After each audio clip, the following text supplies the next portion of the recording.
வணக்கம், தெரிஞ்சுக்கலாம் வாங்க சேனலில். இன்றைக்கி நம்ம கொத்தமல்லி இலை கார பச்சடி எப்படி செய்யலான்றதை பார்க்கலாங்க. இது ரொம்ப டேஸ்ட்டாக இருக்கும். நாம் இந்த பச்சடி செஞ்சு ஃப்ரிட்ஜில் ஒரு வாரம் ஸ்டோர் பண்ணி வச்சுக்கலாம். ரொம்ப நல்லாயிருக்கும்.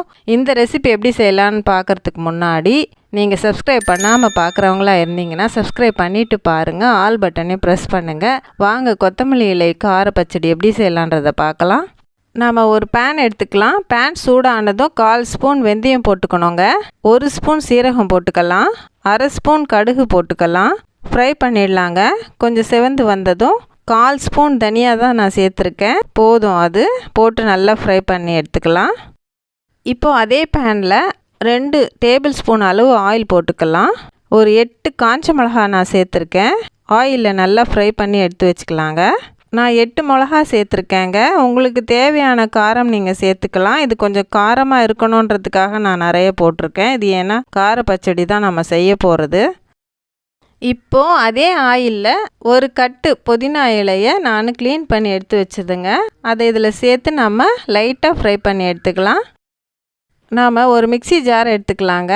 மிளகாய், கடுகு, சீரகம், வெந்தயம், தனியா மட்டும் அதில் போட்டு கொரன்னு இந்த மாதிரி அரைச்சி எடுத்துக்கணுங்க. இப்போ அதில் கொத்தமல்லி இலையும் போட்டு ஒரு நெல்லிக்காய் அளவு புளியை நான் தண்ணியில் ஊற வச்சுருக்கேன். அதையும் சேர்த்து உப்பு சேர்த்து இந்த மாதிரி நம்ம அரைச்சி எடுத்துக்கலாங்க. பாருங்கள், இந்த மாதிரி பதத்தில் நம்ம அரைச்சி எடுத்துக்கலாம்.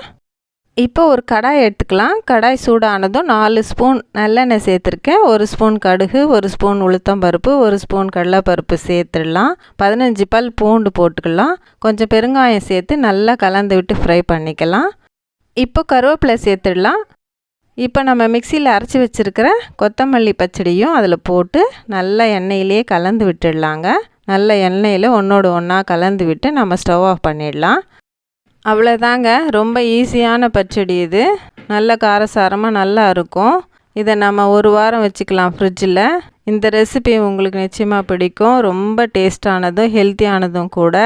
இது நம்ம சாதத்துக்கும் சாப்பிடலாம், தோசை இட்லிக்கும் எடுத்துக்கலாம். ரொம்ப நல்லா இருக்கும். பாருங்கள், இந்த ரெசிபி உங்களுக்கு நிச்சயமாக பிடிக்கும். பிடிச்சிருந்தால் லைக் பண்ணுங்கள், ஷேர் பண்ணுங்கள். சப்ஸ்கிரைப் பண்ணலைன்னா சப்ஸ்கிரைப் பண்ணுங்கள். ஆல் பட்டனை ப்ரெஸ் பண்ணுங்கள். வேறொரு ரெசிபியோடு மறுபடியும் உங்களை நான் சந்திக்கிறேன். தேங்க்யூ.